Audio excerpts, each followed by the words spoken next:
Hello students, my name is Kamardeep Singh and I am working as a physics lecturer in Meritorious School Mohali. ਅੱਜ ਮੈਂ ਤੁਹਾਡੇ ਨਾਲ physics ਦੇ ਦੋ topic discuss ਕਰਾਂਗਾ, ਸੋਲੇਨਾइड and ਟੋਰਾइड। ਇਹ ਦੋਨੋਂ ਟੌਪਿਕ ਯੂਨਿਟ 3 ਦੇ ਵਿੱਚ ਆਉਂਦੇ ਨੇ ਤੇ ਬੋਰਡ ਪੁਆਇੰਟ ਆਫ ਵਿਊ ਨਾਲ ਇਹ ਦੋਨੋਂ ਟੌਪਿਕ ਬਹੁਤ ਇੰਪੋਰਟੈਂਟ ਨੇ ਕਿਉਂਕਿ ਅਕਸਰ ਪਲੱਸ 2 ਬੋਰਡ ਐਗਜ਼ਾਮ ਦੇ ਵਿੱਚ ਇਹ ਡਾਇਰੈਕਟਲੀ ਹੀ ਪੁੱਛੇ ਜਾਂਦੇ ਨੇ। ਤੇ ਆਪਾਂ ਅੱਜ ਆਪਣੇ ਪਹਿਲੇ ਤੋਂ ਸਟਾਰਟ ਕਰਦੇ ਹਾਂ ਸੋਲੇਨਾइड ਤੋਂ। ਸੋਲੇਨਾइड ਸਾਡੇ ਕੋਲ ਇੱਕ ਐਸਾ ਡਿਵਾਈਸ ਹੁੰਦਾ ਹੈ ਜਿਸ ਦੀ ਵਰਤੋਂ ਅਸੀਂ ਘਰ ਦੇ ਵਿੱਚ ਲਗਾਈਆਂ ਹੋਈਆਂ ਬਹੁਤ ਸਾਰੀਆਂ ਐਪਲਾਈਐਂਸਿਸ 'ਚ ਕਰਦੇ ਹਾਂ। ਜਿਵੇਂ ਕਿ ਤੁਸੀਂ ਆਪਣੇ ਘਰਾਂ ਦੇ ਵਿੱਚ ਟਿਊਬਸ ਲੱਗੀਆਂ ਦੇਖੀਆਂ ਹੋਣਗੀਆਂ, ਉਹ ਟਿਊਬਸ ਦੇ ਵਿੱਚ ਉਹਨਾਂ ਦਾ ਜਿਹੜਾ ਸਾਡੇ ਕੋਲ ਬੋਰਡ ਹੁੰਦਾ ਹੈ, ਜਿਹੜਾ ਫਰੇਮ ਹੁੰਦਾ ਹੈ, ਉਸ ਦੇ ਉੱਤੇ ਇੱਕ ਸਰਕਿਟ ਲੱਗਾ ਤੁਸੀਂ ਦੇਖਿਆ ਹੋਵੇਗਾ। ਉਹ ਸਰਕਿਟ ਦੇ ਅੰਦਰ ਬੇਸਿਕਲੀ ਸੋਲੇਨਾइड ਹੀ ਹੁੰਦਾ ਹੈ। ਇਸੇ ਤਰ੍ਹਾਂ ਤੁਸੀਂ ਆਪਣੀਆਂ ਲੋਅਰ ਕਲਾਸਿਸ ਦੇ ਵਿੱਚ 10th ਕਲਾਸ ਦੇ ਵਿੱਚ ਇੱਕ ਟੌਪਿਕ ਪੜ੍ਹਿਆ ਹੋਏਗਾ ਇਲੈਕਟ੍ਰੋਮੈਗਨੈਟ। ਇਲੈਕਟ੍ਰੋਮੈਗਨੈਟ ਨੂੰ ਵੀ ਅਸੀਂ ਸੋਲੇਨਾइड ਦੀ ਮਦਦ ਦੇ ਨਾਲ ਹੀ ਬਣਾਉਂਦੇ ਹਾਂ। ਉਸ ਦੇ ਵਿੱਚ ਕੀ ਹੁੰਦਾ ਹੈ ਕਿ ਸਾਡੇ ਕੋਲ ਇੱਕ ਆਇਰਨ ਦੀ ਰੋਡ ਹੁੰਦੀ ਹੈ ਜਿਸ ਦੇ ਉੱਤੇ ਅਸੀਂ ਇੱਕ ਵਾਇਰ ਨੂੰ ਲਪੇਟ ਦਿੰਦੇ ਹਾਂ। ਉਹ ਵਾਇਰ ਦਾ ਲਪੇਟਣਾ ਬੇਸਿਕਲੀ ਸੋਲੇਨਾइड ਦਾ ਹੀ ਵਰਤੋਂ ਵਿੱਚ ਲਿਆਉਣਾ ਹੈ। ਇਸ ਤਰ੍ਹਾਂ ਸੋਲੇਨਾइड ਦੀ ਜਿਹੜੀ ਵਰਤੋਂ ਹੈ ਬਹੁਤ ਸਾਰੀਆਂ ਡੇਲੀ ਜੋ ਸਾਡੇ ਯੂਜ਼ਿਸ ਵਾਲੀਆਂ ਐਪਲਾਈਐਂਸਿਸ ਹੁੰਦੀਆਂ ਹੈ ਉਸ ਦੇ ਵਿੱਚ ਕੀਤੀ ਜਾਂਦੀ ਹੈ। ਤੇ ਇਸ ਦੀ ਸ਼ੇਪ ਕੁਛ ਇਸ ਤਰ੍ਹਾਂ ਦਿਖਾਈ ਦਿੰਦੀ ਹੈ, ਤੁਹਾਨੂੰ ਨੀਚੇ ਫਿਗਰ ਦੇ ਵਿੱਚ ਦਿਖਾਇਆ ਵੀ ਹੋਇਆ ਗਿਆ ਹੈ। ਓਕੇ, ਤਾਂ ਅਸੀਂ ਇਹਦੇ ਬਾਰੇ ਦੇਖਦੇ ਹਾਂ ਕਿ ਕੀ ਹੁੰਦਾ ਹੈ ਸੋਲੇਨਾइड। ਤੇ ਸਭ ਤੋਂ ਪਹਿਲੀ ਗੱਲ ਹੈ ਕਿ ਵਾਟ ਇਜ਼ ਸੋਲੇਨਾइड। ਸੋਲੇਨਾइड ਕੀ ਚੀਜ਼ ਹੈ? ਸੋਲੇਨਾइड ਸਾਡੇ ਕੋਲ ਇੱਕ ਹੈਲੀਕਲ ਕੋਇਲ ਹੈ ਕੰਸਿਸਟਿੰਗ of closely wound turns of insulating conducting wire that is called solenoid। suppose ਸਾਡੇ ਕੋਲ ਇੱਕ ਵਾਇਰ ਹੈ, ਅਗਰ ਅਸੀਂ ਉਸ ਵਾਇਰ ਦੀਆਂ ਟਰਨਸ ਮਾਰ ਕੇ ਉਸ ਨੂੰ ਇਸ ਸ਼ੇਪ ਦੇ ਵਿੱਚ ਰੱਖ ਦਈਏ ਜੋ ਕਿ ਹੈਲੀਕਲ ਸ਼ੇਪ ਹੈ, ਇਸ ਸ਼ੇਪ ਦੇ ਅੰਦਰ ਅਗਰ ਉਸ ਨੂੰ ਰੱਖ ਦਈਏ ਤੇ ਸਾਡੇ ਕੋਲ ਜਿਹੜੀ ਡਿਵਾਈਸ ਬਣ ਜਾਏਗੀ that device is called the solenoid। Conducting wire the turns ਮਾਰ ਕੇ ਇਸ ਤਰ੍ਹਾਂ ਰੱਖ ਦੇਣਾ ਹੈ ਤਾਂ ਸਾਡੇ ਕੋਲ ਸੋਲੇਨਾइड ਸਾਡੇ ਕੋਲ ਫਾਰਮ ਦੇ ਵਿੱਚ ਆ ਜਾਏਗੀ। ਅੱਗੇ ਅਗਰ ਅਸੀਂ ਦੇਖੀਏ ਕਿ ਸੋਲੇਨਾइड ਦੀ ਵਜ੍ਹਾ ਦੇ ਨਾਲ ਜੋ ਮੈਗਨੈਟਿਕ ਫੀਲਡ ਹੁੰਦੀ ਹੈ ਉਸ ਦੀ ਡਾਇਰੈਕਸ਼ਨ ਕੀ ਹੋਏਗੀ ਅਗਰ, ਤਾਂ ਸਾਨੂੰ ਪਤਾ ਹੈ ਕਿ ਕੋਈ ਵੀ ਕਰੰਟ ਕੈਰਿੰਗ ਵਾਇਰ ਹੈ ਉਸ ਦੀ ਵਜ੍ਹਾ ਦੇ ਨਾਲ ਮੈਗਨੈਟਿਕ ਫੀਲਡ ਪ੍ਰੋਡਿਊਸ ਹੁੰਦੀ ਹੈ। ਤਾਂ ਸੋਲੇਨਾइड ਦੇ ਅੰਦਰ ਵੀ, ਕਿਉਂਕਿ ਸੋਲੇਨਾइड ਵੀ ਤਾਂ ਵਾਇਰ ਹੀ ਹੈ, ਅਗਰ ਉਸ ਦੇ ਵਿੱਚ ਕਰੰਟ ਫਲੋ ਕਰੇਗਾ ਤਾਂ that also produce magnetic field. ਤਾਂ ਸਪੋਜ਼ ਕਰ ਲੈਂਦੇ ਹਾਂ ਕਿ ਫਿੰਗਰ ਦੇ ਵਿੱਚ ਦਿਖਾਇਆ ਹੋਇਆ ਹੈ ਕਿ ਸਪੋਜ਼ ਅਸੀਂ ਸੋਲੇਨਾइड ਦੀ ਇੱਕ ਟਰਨ ਨੂੰ ਅਜ਼ਿਊਮ ਕਰ ਲੈਂਦੇ ਹਾਂ। ਇੱਕ ਟਰਨ ਹੈ ਸੋਲੇਨਾइड ਦੀ, ਔਰ ਜਿਸ ਤਰ੍ਹਾਂ ਮੈਂ ਕਰਸਰ ਘੁਮਾ ਰਿਹਾ ਹਾਂ ਇਸ ਸ਼ੇਪ ਦੇ ਅੰਦਰ, ਇਸ ਡਾਇਰੈਕਸ਼ਨ ਦੇ ਵਿੱਚ ਸੋਲੇਨਾइड ਦੇ ਅੰਦਰ ਕਰੰਟ ਫਲੋ ਕਰ ਰਿਹਾ ਹੈ ਤੇ ਉਸ ਦੀ ਵਜ੍ਹਾ ਨਾਲ ਹੁਣ ਮੈਗਨੈਟਿਕ ਫੀਲਡ ਦੀ ਜੋ ਡਾਇਰੈਕਸ਼ਨ ਹੋਏਗੀ ਉਸ ਨੂੰ ਅਸੀਂ ਇਸ ਤਰ੍ਹਾਂ ਪਤਾ ਲਗਾਵਾਂਗੇ ਉਸ ਦਾ। To find direction of magnetic field by solenoid, curl fingers of right hand along the direction of current and then thumb will be tell us direction of field।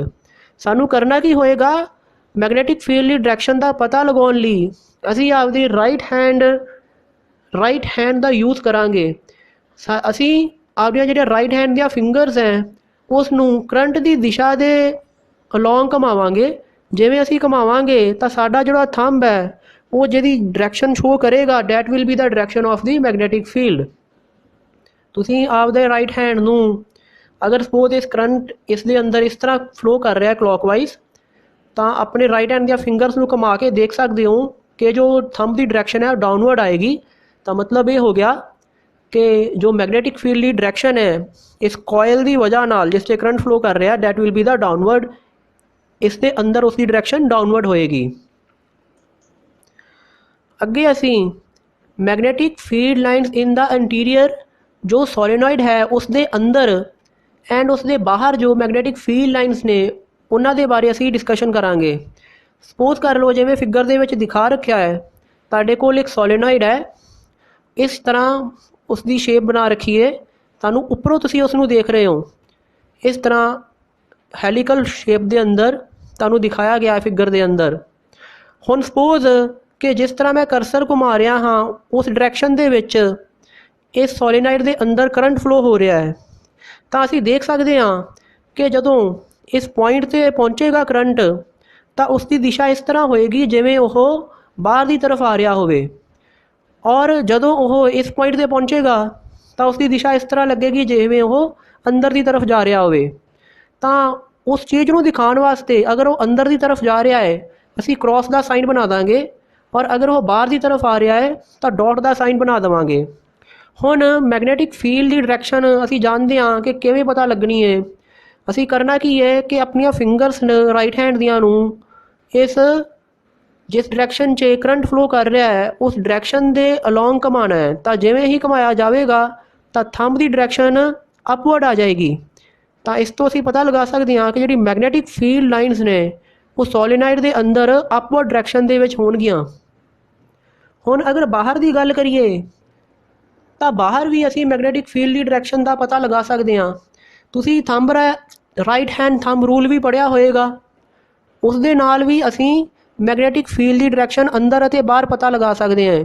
ਤਾਂ ਰਾਈਟ ਹੈਂਡ ਥੰਬ ਦੇ rule ਦੇ according ਕੀ ਹੁੰਦਾ ਹੈ ਕਿ ਅਗਰ ਅਸੀਂ ਆਪਣੇ thumb ਨੂੰ ਕਰੰਟ ਦੀ ਦਿਸ਼ਾ ਦੇ ਵਿੱਚ ਰੱਖੀਏ, ਜਿਵੇਂ ਇਸ ਪੁਆਇੰਟ ਦੇ ਉੱਤੇ ਕਰੰਟ ਬਾਹਰ ਨੂੰ ਆ ਰਿਹਾ ਹੈ ਤਾਂ ਅਸੀਂ ਥੰਬ ਨੂੰ ਉੱਪਰ ਨੂੰ ਰੱਖਾਂਗੇ ਔਰ ਜਿਸ ਡਾਇਰੈਕਸ਼ਨ 'ਚ ਫਿੰਗਰ ਜਿੱਧਰ ਫੀਲਡ ਪਤਾ ਕਰਨੀ ਹੈ ਉੱਧਰ ਫਿੰਗਰ ਦੀ ਡਾਇਰੈਕਸ਼ਨ ਕਰ ਦਈਏ। ਤਾਂ ਮੰਨ ਲਓ ਮੈਂ ਬਾਹਰ ਫੀਲਡ ਪਤਾ ਕਰਨੀ ਹੈ ਇੱਧਰ, ਤਾਂ ਥੰਬ ਨੂੰ ਉੱਪਰ ਰੱਖਿਆ ਐਂਡ ਫਿੰਗਰਸ ਨੂੰ ਰਾਈਟ ਹੈਂਡ ਦੀਆਂ ਨੂੰ ਇੱਧਰ ਲੈਫਟ ਸਾਈਡ ਵੱਲ ਰੱਖਿਆ। ਤਾਂ ਜਿਵੇਂ ਫਿੰਗਰ ਘੁਮਾਈਆਂ ਜਾਣਗੀਆਂ ਤਾਂ ਉਹਨਾਂ ਦੀ ਦਿਸ਼ਾ ਥੱਲੇ ਨੂੰ ਆਏਗੀ। ਇਸ ਤੋਂ ਪਤਾ ਚੱਲਦਾ ਹੈ ਕਿ ਫੀਲਡ ਦੀ ਡਾਇਰੈਕਸ਼ਨ ਇਹ ਬਾਹਰ ਵਾਲੇ ਰੀਜਨ 'ਚ ਡਾਊਨਵਰਡ ਹੋਏਗੀ। ਔਰ ਅੰਦਰ ਅਗਰ ਦੇਖਣੀ ਹੈ ਤਾਂ ਥੰਬ ਨੂੰ ਫਿਰ ਅਸੀਂ ਉੱਪਰ ਰੱਖਾਂਗੇ ਕਿਉਂਕਿ ਕਰੰਟ ਉੱਪਰ ਨੂੰ ਫਲੋ ਕਰ ਰਿਹਾ ਹੈ, ਐਂਡ ਫਿੰਗਰ ਦੀ ਹੁਣ ਡਾਇਰੈਕਸ਼ਨ ਅਸੀਂ ਰਾਈਟ ਸਾਈਡ ਕਰ ਲਾਂਗੇ ਕਿਉਂਕਿ ਅੰਦਰ ਫੀਲਡ ਪਤਾ ਕਰਨੀ ਹੈ। ਤਾਂ ਜਿਵੇਂ ਅਸੀਂ ਫਿੰਗਰ ਘੁਮਾਵਾਂਗੇ ਉਹ ਅਪਵਰਡ ਘੁੰਮਣਗੀਆਂ। ਅਤੇ ਇਸ ਤੋਂ ਪਤਾ ਚੱਲਦਾ ਹੈ ਕਿ ਇਸ ਦੇ ਅੰਦਰ ਫੀਲਡ ਦੀ ਡਾਇਰੈਕਸ਼ਨ ਅਪਵਰਡ ਹੋਏਗੀ। ਇਸੀ ਤਰ੍ਹਾਂ ਤੁਸੀਂ ਰਾਈਟ ਹੈਂਡ ਥੰਬ ਰੂਲ ਦਾ ਯੂਜ਼ ਕਰਕੇ ਇੱਧਰੋਂ ਵੀ ਮੈਗਨੈਟਿਕ ਫੀਲਡ ਦੀ ਡਾਇਰੈਕਸ਼ਨ ਦਾ ਪਤਾ ਲਗਾ ਸਕਦੇ ਹੋ। ਪਹਿਲਾ ਪੁਆਇੰਟ ਅਗਰ ਇਸ ਵਿੱਚ ਦੇਖੀਏ ਤਾਂ ਅਸੀਂ ਕਹਿ ਸਕਦੇ ਹਾਂ ਕਿ ਜਿਹੜੀਆਂ ਮੈਗਨੈਟਿਕ ਫੀਲਡ ਲਾਈਨਸ ਹੈ that are nearly parallel to each other. Solenoid ਦੇ ਅੰਦਰ ਫੀਲਡ ਲਾਈਨ ਫਿਗਰ ਦੇ ਵਿੱਚ ਦੇਖੀਆਂ ਜਾ ਸਕਦੀਆਂ ਨੇ ਕਿ ਲਗਭਗ ਇੱਕ ਦੂਸਰੇ ਦੇ ਪੈਰਲਲ ਹੀ ਦਿਖਾਈ ਦੇ ਰਹੀਆਂ ਨੇ। Second point, they are uniformly distributed. Field line ਅਸੀਂ ਦੇਖ ਸਕਦੇ ਹਾਂ ਕਿ ਯੂਨੀਫਾਰਮਲੀ ਡਿਸਟਰੀਬਿਊਟਿਡ ਨੇ। ਇਸ ਤਰ੍ਹਾਂ ਨਹੀਂ ਹੈ ਕਿ ਕਿਸੇ ਜਗ੍ਹਾ 'ਤੇ ਫੀਲਡ ਲਾਈਨ ਜ਼ਿਆਦਾ ਡੈਂਸ ਹੋਣ ਔਰ ਕਿਸੇ ਜਗ੍ਹਾ 'ਤੇ ਉਹ ਜ਼ਿਆਦਾ ਲੂਜ਼ ਹੋਣ। ਹਰ ਜਗ੍ਹਾ 'ਤੇ ਫੀਲਡ ਲਾਈਨ ਦੀ ਜਿਹੜੀ ਡੈਂਸਿਟੀ ਹੈ ਉਹ ਸੇਮ ਹੀ ਹੈ। ਇਸ ਕਰਕੇ ਅਸੀਂ ਕਹਿ ਸਕਦੇ ਹਾਂ they are the uniformly distributed inside the ਸੋਲੀਨਾਈਡ।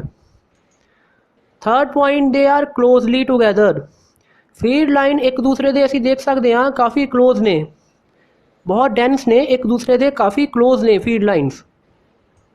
ਇਹਨਾਂ ਸਾਰੇ ਤਿੰਨੇ ਪੁਆਇੰਟਸ ਤੋਂ ਅਸੀਂ ਇੱਕ ਕਨਕਲੂਜਨ ਕਰ ਸਕਦੇ ਹਾਂ ਕਿ ਜੋ ਮੈਗਨੈਟਿਕ ਫੀਲਡ ਹੁੰਦੀ ਹੈ ਸੋਲੀਨਾਈਡ ਦੀ ਵਜ੍ਹਾ ਨਾਲ ਉਸਦੇ ਇਨਸਾਈਡ ਰੀਜਨ ਦੇ ਅੰਦਰ ਉਹ ਕਾਫੀ ਸਟਰੋਂਗ ਹੁੰਦੀ ਹੈ and that is uniform also. This indicate that field is strong and almost uniform inside the ਸੋਲੀਨਾਈਡ।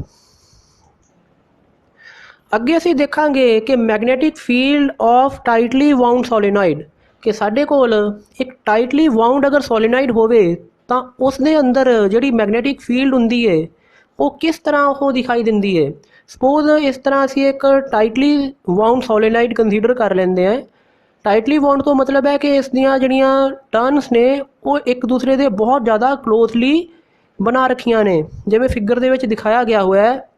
ਇਸ ਦੇ ਕੇਸ ਦੇ ਅੰਦਰ ਅਗਰ ਮੰਨ ਲਓ ਇਸ ਵਾਇਰ 'ਚੋਂ ਕਰੰਟ ਫਲੋ ਹੋਵੇ ਇਸ ਸੋਲੀਨਾਈਡ ਦੇ ਅੰਦਰ ਤਾਂ ਅਸੀਂ ਦੇਖਾਂਗੇ ਕਿ ਇਸ ਦੇ ਇਨਸਾਈਡ ਰੀਜਨ ਦੇ ਅੰਦਰ ਮੈਗਨੈਟਿਕ ਫੀਲਡ ਹੋਏਗੀ ਡਾਊਨ ਟੂ ਅਪ, ਜਿਵੇਂ ਕਿ ਪਿੱਛੇ ਦਿਖਾਇਆ ਹੀ ਜਾ ਚੁੱਕਾ ਹੈ, ਐਂਡ ਆਊਟਸਾਈਡ ਹੋਏਗੀ ਅਪ ਟੂ ਡਾਊਨ। ਇਹ ਜਿਹੜੀ ਮੈਗਨੈਟਿਕ ਫੀਲਡ ਦੀ ਡਾਇਰੈਕਸ਼ਨ ਹੈ ਸੋਲੀਨਾਈਡ ਦੀ ਵਜ੍ਹਾ ਨਾਲ ਕਲੋਜ਼ਲੀ ਟਾਈਟਲੀ ਵਾਊਂਡ ਸੋਲੀਨਾਈਡ ਦੇ ਅੰਦਰ ਇਹ ਉਸੇ ਤਰ੍ਹਾਂ ਦਿਖਾਈ ਦਿੰਦੀ ਹੈ ਜਿਵੇਂ ਸਾਡੇ ਕੋਲ ਇੱਕ ਬਾਰ ਮੈਗਨੈਟ ਦੀ ਵਜ੍ਹਾ ਦੇ ਨਾਲ ਹੋਵੇ। ਬਾਰ ਮੈਗਨੈਟ 'ਚ ਵੀ ਇਸੇ ਤਰ੍ਹਾਂ ਹੁੰਦਾ ਹੈ ਕਿ ਮੈਗਨੈਟਿਕ ਫੀਲਡ ਜੋ ਹੁੰਦੀ ਹੈ ਬਾਰ ਮੈਗਨੈਟ ਦੇ ਬਾਹਰ ਉਸ ਦੀ ਡਾਇਰੈਕਸ਼ਨ ਹੁੰਦੀ ਹੈ ਅਪ ਟੂ ਡਾਊਨ ਐਂਡ ਉਸ ਦੇ ਅੰਦਰ ਹੁੰਦੀ ਹੈ ਡਾਊਨ ਟੂ ਅਪ। ਤਾਂ ਸੇਮ ਇਸੇ ਤਰ੍ਹਾਂ ਦੇ ਨਾਲ ਹੀ ਡਾਇਰੈਕਸ਼ਨ ਸਾਡੇ ਕੋਲ ਟਾਈਟਲੀ ਵਾਊਂਡ ਸੋਲੀਨਾਈਡ ਦੇ ਅੰਦਰ ਵੀ ਆ ਰਹੀ ਹੋਏਗੀ ਐਂਡ ਇਸੇ ਕਰਕੇ ਅਸੀਂ ਇਸ ਦਾ ਉੱਪਰ ਵਾਲਾ ਜਿਹੜਾ ਹੈ ਸਾਈਡ ਉਸ ਨੂੰ ਅਸੀਂ ਨਾਰਥ ਪੋਲ ਨਾਲ ਡੋਨੇਟ ਕਰ ਦਾਂਗੇ ਐਂਡ ਨੀਚੇ ਵਾਲੇ ਨੂੰ ਸਾਊਥ ਦੇ ਨਾਲ, ਜਿਵੇਂ ਕਿ ਬਾਰ ਮੈਗਨੈਟ 'ਚ ਹੁੰਦਾ ਹੈ। ਐਂਡ ਅਸੀਂ ਦੇਖ ਸਕਾਂਗੇ ਕਿ ਫੀਲਡ ਲਾਈਨ ਬਾਹਰ ਦੀ ਜਿਹੜੀ ਦਿਸ਼ਾ ਹੈ ਉੱਧਰ ਨਾਰਥ ਟੂ ਸਾਊਥ ਦਿਸ਼ਾ ਜਾ ਰਹੀ ਹੋਏਗੀ ਐਂਡ ਜੋ ਅੰਦਰ ਦੀ ਦਿਸ਼ਾ ਹੈ ਅੰਦਰ ਹੈ ਜੋ ਸੋਲੀਨਾਈਡ ਦੇ ਅੰਦਰ ਉਹ ਸਾਊਥ ਟੂ ਨਾਰਥ ਹੋਏਗੀ। ਤਾਂ magnetic field lines resemble those of the bar magnet meaning that the solenoid effectively has north and south pole, क्योंकि इसकी magnetic field line bar magnet के नाल मेल खांदियां ने, इसे करके असी इसका एक सिरे नूं नॉर्थ कह दांगे और दूसरे नूं साउथ। हुण the field distribution is similar to that of the bar magnet, इसके अंदर बार मैगनेट की तरह ही फील्ड का डिस्ट्रीब्यूशन हुंदा है। आपां हुणे उसके बारे जिक्र किया है। अगर लेंथ सोलेनॉइड की इनक्रीज होवे तो उस केस के विच की होएगा, the interior field become uniform. अगर लेंथ इनक्रीज हो जाएगी तो असी पिछे भी देखा सी कि फील्ड लाइन अंदर की हो जाएगी, लगभग यूनीफॉर्म हो जाएगी। पिछले केस के अंदर भी असी इस तू डिस्कस किया सी। And exterior field become weaker, and बाहर जो फील्ड है वो वीक होंदी जाएगी। जिन्ना ज़्यादा अंदर फील्ड स्ट्रोंग होएगी, अगर यह ज़्यादा लॉन्ग हो जाए तो उसके केस के अंदर inside field strong and uniform होंदी जाएगी, एंड बाहर वाली जो फील्ड है that will become the weaker. Next असीं देखांगे कि आइडियल सोलीनॉइड जो हुंदी है उसदियां की विशेषतावां हुंदियां ने। आइडियल सोलीनॉइड तो मतलब है कि साडे कोल एक लॉन्ग सोलीनॉइड है, बहुत लंबी है सोलीनॉइड, उससे नूं असीं आइडियल सोलीनॉइड भी कह दिंदे हां। ते ideal solenoid is approached when, ideal solenoid कदों बनदी है, when the turns are closely spaced, जदों टर्न्स की होणगियां बहुत ज़्यादा क्लोजली स्पेस्ड होणगियां, मतलब उन्हां दे विच जिहड़ी दूरी होएगी बहुत घट होएगी, जिवें कि असीं पिछे भी डिस्कस किया सी। Length is much greater than the radius of the turn, जिहड़ी लेंथ होएगी सोलेनॉइड दी ओह उसदी रेडियस तो बहुत ज़्यादा होएगी। ये दो कंडीशन अगर सैटिस्फाई हो जान तो साडे कोल जो सोलेनॉइड बनेगी उसनूं असीं आइडियल कह सकते हैं। जिवें कि ये फिगर भी दिखा रखी है तुहानूं, इस फिगर के अंदर सोलेनॉइड का क्रॉस सैक्शन दिखाया हुआ है, एंड इस तरह मन्निया गया है कि करंट इस दे विच इस तरह फ्लो हो रहा है जिवें कि मैं करसर नूं घुमा रहा हाँ, मतलब राइट साइड जो करंट है वो इस तरह लग रहा है जिवें कि इनटू द प्लेन जा रहा होवे, and left side that current is going outwards the plane. इसे करके लैफ्ट साइड असीं डॉट बनाया हुआ है and right side cross. Next suppose असी सोलेनॉइड की वजह नाल किसी पॉइंट के उत्ते इसके अंदर मैगनेटिक फील्ड का पता लगाना है, तो उसका पता लगाने वास्ते असी अंपीयर्स लॉ की वरतों करांगे। जिवें कि असी यूनिट फर्स्ट 1 के अंदर किसी पॉइंट के उत्ते इलैक्ट्रिक फील्ड का पता लगाने लई गॉस लॉ की वरतों करते सी, एंड जिस पॉइंट के फील्ड पता लगानी सी इलैक्ट्रिक फील्ड, उस पॉइंट के थ्रू एक गॉसियन सरफेस नूं खिंचिया जाता सी।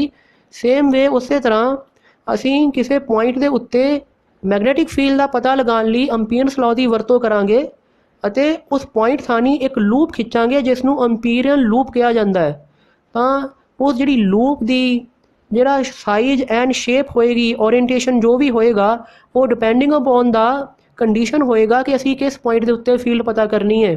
जिवें कि फिगर दे विच दो लूप्स दिखाईयां गईयां ने, लूप 1 एंड लूप 2। तो किस लूप की वरतों असी फील्ड का पता करने लई लगावांगे वो इस गल ते डिपेंड करांगे कि असी किस पॉइंट के उत्ते मैगनेटिक फील्ड का पता लगाना है। अगे असी यही देखण जा रहे हाँ कि calculation of magnetic field due to ideal solenoid, कि साडे कोल एक आइडियल सोलेनॉइड है, मतलब लॉन्ग सोलेनॉइड है, उसकी वजह नाल किसी पॉइंट के उत्ते किस तरह मैगनेटिक फील्ड का पता लगाया जाएगा। तो असी एक सोलेनॉइड नूं अज्यूम कर लेंदे हाँ, जिवें कि तुहानूं क्रॉस सैक्शन सोलेनॉइड का दिखा रखा है। तो इस दे अंदर इस तरह अज्यूम हो रखा है कि जिवें करंट ये अपवर्ड वाले रीजन च बाहर नूं निकल रहा होवे एंड डाउनवर्ड वाले रीजन च इनटू द प्लेन जा रहा होवे। तो इस केस के वास्ते अगर असी अपनिया फिंगर्स का यूज़ करिए, तुसी अपने हथ का वरतों करके ये देख सकते हो कि जो मैगनेटिक फील्ड है उसकी डायरैक्शन सोलेनॉइड के इंटीरियर इस तरह होएगी, हॉरिजेंटल राइट डायरैक्शन के अंदर, हॉरिजेंटल राइट डायरैक्शन के अंदर फील्ड की दिशा आ जाएगी अगर असी राइट हैंड दी फिंगर्स का यूज़ करांगे। हुण असी मान लो इसके अंदर किसी भी पॉइंट से मैगनेटिक फील्ड का पता लगाना है, तो उस वास्ते असी की करांगे, उस पॉइंट के थानी एक अंपीरियल लूप नूं बना लांगे, जिवें कि फिगर दे विच बना रखी है ABCD, एंड एच सपोज कर लांगे कि इसका लेंथ है, एक साइड की लेंथ इसकी एच है। इसे का क्रॉस सैक्शन मतलब इसे नूं असीं बाहर समझण वास्ते इस तरह असीं बना लेंदे हाँ। अंदर फील्ड की डायरैक्शन हॉरीजेंटल राइट डायरैक्शन है and A B C D साडे कोल यह एक अंपीरियल लूप हो जाएगी। हुण असीं इस लूप के थानी अंपीयर्स लॉ लगावांगे तो अंपीयर्स लॉ सानू जानते हाँ that is equal to the B dot D L का close integration is equal to mu nought time of I enclose के इक्वल हुंदा है। तो आई इनक्लोज इत्थे की चीज़ हुंदी है, that is the total current enclose by the path. ये जिहड़ा पाथ है इस दे अंदर कितना करंट आ रहा है वो करंट की वैल्यू हुंदी है ये आई सी। तो इसे नूं असीं इसे बाहर भी बना रखा है।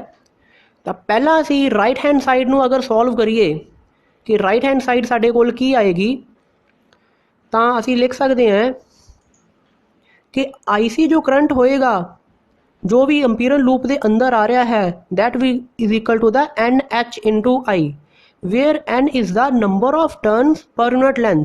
पर यूनिट लेंथ च कितनियां टर्नस ने उसनों असीं एन नाल दिखा रहे हैं एंड एच साडे कोल की आ जाएगा लेंथ ऑफ दिस अंपीरियल लूप। एक साइड की जो लेंथ होएगी, एक रेक्टेंगुलर जो अंपीरियल लूप है एक साइड की जो लेंथ आ जाएगी that is equal to the H. इस करके टोटल नंबर ऑफ टर्नस इस लूप के अंदर वो होणगियां N into H and I जिहड़ा करंट है वो एक लूप के अंदर घूम रहा है तो फिर टोटल नंबर ऑफ टर्नस के विच कितना करंट आ जाएगा N into H into I, where N into H असी इस दे बारे जिक्र कर ही चुके हाँ कि that is equal to the total number of the loops of current या total number of turns of current and H अपने कोल लेंथ है एक साइड की अंपीरियल लूप की। इसे आई सी नूं अगर असीं इत्थे भरीए तो साडे कोल राइट हैंड साइड ये निकल आएगी जिवें इत्थे भर के mu nought N H into I. हुण असीं लैफ्ट साइड कैलकुलेट करांगे, राइट साइड असीं कैलकुलेट कर चुके हैं तो लैफ्ट साइड असीं देखांगे कैलकुलेट करके साडे कोल कितना जवाब आंदा है।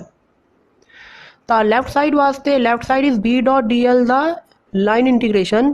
तो अगर इसमें असीं कैलकुलेट करिए तो साडे कोल ये रेक्टेंगुलर लूप है, इस लूप थानी पहला असीं ए टू बी कैलकुलेट करांगे इसका आंसर ये दिखा रखा है इस तरह ए टू बी, फिर बी टू सी कैलकुलेट होएगा बी टू सी है then C to D and फिर डी टू ए इस तरह। लेकिन असी जानते हाँ कि जो मैगनेटिक फील्ड है उसकी वैल्यू सिर्फ ए टू बी दिशा के विच ही है। इस दे अंदर जो मैगनेटिक फील्ड की जो साडे कोल डायरैक्शन है वो ए टू बी डायरैक्शन के अल है एंड बाहर तो सी टू डी का मैगनेटिक फील्ड है ही नहीं क्योंकि यह वाला रीजन था सोलेनोइड के बाहर आ रहा है एंड इस करके ए टू बी जो इसका आंसर होएगा वो कुछ ना कुछ निकल के आएगा क्योंकि ए टू बी जो साडे कोल डी एल वैक्टर है एंड बी साडे कोल वैक्टर है वो डायरैक्शन सेम है। इस करके B D L cos of angle 0 degree 1 हो जाएगा तो साडे कोल इसका कोई जवाब निकल के आ जाएगा। बी टू सी साडे कोल आंसर 0 आएगा क्योंकि बी टू सी अगर देखिए तो मैगनेटिक फील्ड की डायरैक्शन तो राइट साइड ही है, लेकिन बी टू सी जो लेंथ की डायरैक्शन होगी लेंथ वैक्टर की वो होगी साडे कोल अपवर्ड तो एंगल 90 डिग्री हो जाएगा। इस करके बी टू सी साडे कोल कोई आंसर निकल के नहीं आना, इसका जवाब 0 आ जाएगा। सेम सी टू डी भी साडे कोल जवाब कितना आ जाएगा 0 क्योंकि इतने मैगनेटिक फील्ड ही नहीं है बी 0 हो जाएगा एंड डी टू ए भी साडे कोल आंसर कितना निकल के आ जाएगा 0 बाय सेम रीजन जिद्दां बी टू सी 0 सी इस तरह डी टू सी भी एंगल बी ते डी एल दे विच 90 डिग्री हो जाएगा तो आंसर 0 निकल आएगा। मतलब यह है कि सिर्फ ए टू बी ही साडे कोल आंसर आएगा एंड बाकी सारे केसिस के अंदर आंसर साडे कोल 0 निकल आना है। तो ए टू बी साडे कोल जो आंसर आ रहा है that is equal to the B into H, जिवें कि आपां हुणे समझ ही चुके हैं इस गल नूं कि बी मैगनेटिक फील्ड है एंड टोटल इसकी जो लेंथ है that is equal to the H, तो इसका आंसर बी इंटू एच आ जाएगा, डायरैक्शन सेम है तो कॉस 0 1 हो जाएगा तो बी एच आ गया। इन्होंने केस के अंदर एंगल 90 सी, इस केस के अंदर तो 0 हो गया, इस केस के अंदर बी 0 सी तो आंसर फिर 0 आ गया, इस केस के अंदर भी 90 के कारण आंसर 0 हो गया। इस करके हुण अगर असी लैफ्ट साइड नूं एंड राइट हैंड साइड नूं दोवां नूं इक्वेट करिए तो लैफ्ट साइड साडे कोल हुणे असी ये लैफ्ट साइड कैलकुलेट कर रहे सी वो बी एच निकल के आई है तो left side is B H and right hand side असी पिछे कैलकुलेट की थी mu nought N H into I ਤਾਂ ਅਸੀਂ ਦੇਖ ਸਕਦੇ ਹਾਂ ਕਿ ਅਗਰ ਇਹਨਾਂ ਦੋਵਾਂ ਨੂੰ ਅਸੀਂ ਇਕੁਏਟ ਕਰੀਏ ਤਾਂ H ਸਾਡੇ ਕੋਲ ਇੱਥੋਂ ਕੈਂਸਲ ਹੋ ਜਾਏਗਾ ਦੋਵੇਂ ਸਾਈਡ ਤੋਂ। H ਕੈਂਸਲ ਹੋਣ ਤੋਂ ਬਾਅਦ ਜੋ ਸਾਡੇ ਕੋਲ B ਨਿਕਲ ਕੇ ਆਏਗਾ that is the μ0 N into I। ਤਾਂ ਮੈਗਨੈਟਿਕ ਫੀਲਡ ਦਾ ਇਹ ਸਾਡੇ ਕੋਲ ਆਨਸਰ ਆ ਜਾਏਗਾ where N is the number of the loop per unit metre. N number of the loops ਹੈ per unit length, that is the number of turns per unit length is the this value N, and this is the answer of this magnetic field inside the ideal solenoid। ਅੱਗੇ ਸਾਡੇ ਕੋਲ ਜੋ topic ਹੈ ਤੁਹਾਡੇ syllabus ਦੇ ਅੰਦਰ that is the toroid। ਤਾਂ ਟੋਰਾਇਡ ਤੁਹਾਨੂੰ ਇਸ ਸ਼ੇਪ ਦੇ ਅੰਦਰ ਕੁਝ ਦਿਖਾਈ ਦਿੰਦਾ ਹੈ। ਅਸੀਂ ਇਸ ਨੂੰ ਅੱਗੇ ਸਮਝਦੇ ਹਾਂ ਕਿ ਕੀ ਹੁੰਦਾ ਹੈ ਟੋਰਾਇਡ। What is toroid? If a solenoid is bent in the form of circle and its two ends are connected to each other, then a resulting device is called toroid। अगर मान लो साढ़े कोल कोई solenoid जो असी हुणे पढ़ के हटे हाँ उस दे दोवें सिरियां नूं एक दूसरे दे नाल जोड़ दिए, उसनूं सर्कल फॉर्म दे विच बना के, तां साढ़े कोल जो डिवाइस बन जाएगी उस नूं टोराइड कहंदे आ। इस तरह टोराइड की शेप दिखाई दिंदी है। ਅਸੀਂ ਕੀਤਾ ਕੀ ਹੈ ਕਿ ਸੋਲੀਨਾਈਡ ਦੇ ਦੋਵੇਂ ਸਿਰਿਆਂ ਨੂੰ ਇੱਕ ਦੂਸਰੇ ਦੇ ਨਾਲ ਜੋੜ ਦਿੱਤਾ ਹੈ ਸਰਕੂਲਰ ਫਾਰਮ ਦੇ ਵਿੱਚ ਉਸ ਨੂੰ ਸੈੱਟ ਕਰਕੇ, ਤਾਂ ਸਾਡੇ ਕੋਲ ਇਸ ਤਰ੍ਹਾਂ ਦੀ ਇੱਕ ਸ਼ੇਪ ਬਣ ਜਾਏਗੀ ਦੈਟ ਇਜ਼ ਕਾਲਡ ਦੀ ਟੋਰਾਇਡ। ਟੋਰਾਇਡ ਦੇ ਕੇਸ ਦੇ ਅੰਦਰ ਵੀ ਤੁਹਾਨੂੰ ਸਿਲੇਬਸ ਦੇ ਵਿੱਚ ਮੈਗਨੈਟਿਕ ਫੀਲਡ ਦਾ ਕੈਲਕੂਲੇਸ਼ਨ ਕਰਨੀ ਆਉਣੀ ਚਾਹੀਦੀ ਹੈ ਕਿ ਉਸ ਦੇ ਅੰਦਰ ਮੈਗਨੈਟਿਕ ਫੀਲਡ ਦੀ ਵੈਲਿਊ ਕਿੰਨੀ ਹੁੰਦੀ ਹੈ। ਤਾਂ ਅਸੀਂ ਇੱਥੇ ਇੱਕ ਟੋਰਾਇਡ ਜ਼ੂਮ ਕੀਤਾ ਹੈ, ਉਸ ਦਾ ਕ੍ਰੋਸ ਸੈਕਸ਼ਨ ਕੁਛ ਇਸ ਤਰ੍ਹਾਂ ਦਾ ਦਿਖਾਈ ਦੇਗਾ ਜਿਵੇਂ ਕਿ ਫਿਗਰ 'ਚ ਦਿਖਾ ਰੱਖਿਆ ਹੈ। ਇਸ ਦੇ ਅੰਦਰ ਟਰਨਸ ਅਸੀਂ ਇਸ ਤਰ੍ਹਾਂ ਜਿਵੇਂ ਪਿੱਛੇ ਕੇ ਫਿਗਰ 'ਚ ਦਿਖਾਇਆ ਗਿਆ ਸੀ ਟਰਨਸ ਇਸ ਤਰ੍ਹਾਂ ਮਾਰੀਆਂ ਹੋਣਗੀਆਂ ਐਂਡ ਜਦੋਂ ਉਸ ਦੇ ਅੰਦਰ ਕਰੰਟ ਫਲੋ ਕਰੇਗਾ ਤਾਂ ਸਾਨੂੰ ਕ੍ਰੋਸ ਸੈਕਸ਼ਨ ਦੇਖਣ ਵੇਲੇ ਇਸ ਤਰ੍ਹਾਂ ਲੱਗੇਗਾ ਕਿ ਜਿਵੇਂ ਇਸ ਸਾਈਡ 'ਚ ਕਰੰਟ ਕਿਵੇਂ ਹੋ ਰਿਹਾ ਹੋਵੇ ਇਨਟੂ ਦੀ ਪਲੇਨ ਜਾ ਰਿਹਾ ਹੋਵੇ ਐਂਡ ਆਊਟਸਾਈਡ ਜੋ ਕਰੰਟ ਹੋਵੇ that is the outside the plane. ਇਸੇ ਕਰਕੇ ਬਾਹਰ ਅਸੀਂ ਜਿੰਨੇ ਵੀ ਟਰਨਸ ਸੀ ਉਹਨਾਂ ਦੇ ਬਾਹਰ ਅਸੀਂ ਡਾਟ ਬਣਾਇਆ ਹੈ ਔਰ ਅੰਦਰ ਅਸੀਂ ਕ੍ਰੋਸ ਨਾਲ ਉਸ ਨੂੰ ਦਿਖਾ ਰਹੇ ਹਾਂ। ਹੁਣ ਅਸੀਂ ਇਸ ਦੇ ਅੰਦਰ ਅਗਰ ਫੀਲਡ ਦਾ ਪਤਾ ਕਰਨਾ ਹੈ ਤਾਂ ਇੱਕ ਅੰਪੀਰੀਅਲ ਲੂਪ ਬਣਾ ਲਾਂਗੇ। ਪਿਛਲੇ ਕੇਸ ਦੇ ਅੰਦਰ ਸੋਲੀਨਾਈਡ ਦੇ ਵਾਲੀ ਅਸੀਂ ਇੱਕ ਰੈਕਟੈਂਗੂਲਰ ਲੂਪ ਬਣਾਈ ਸੀ, ਹੁਣ ਅਸੀਂ ਇੱਕ ਸਰਕੂਲਰ ਲੂਪ ਬਣਾਵਾਂਗੇ। ਉਹ ਡਿਪੈਂਡ ਕਰਦਾ ਹੈ ਕਿ ਅਸੀਂ ਸਿਚੁਏਸ਼ਨ ਸਾਨੂੰ ਕਿਸ ਟਾਈਪ ਦੀ ਦੇ ਰੱਖੀ ਹੈ ਉਸ ਦੇ ਅਕੋਰਡਿੰਗ ਅਸੀਂ ਲੂਪ ਦੀ ਚੋਣ ਕਰਦੇ ਹਾਂ। ਹੁਣ ਅਸੀਂ ਇੱਕ ਇਹ ਰੈੱਡ ਕਲਰ ਦੇ ਨਾਲ ਅੰਪੀਰੀਅਲ ਲੂਪ ਸਰਕੂਲਰ ਫਾਰਮ 'ਚ ਬਣਾ ਲਈਏ।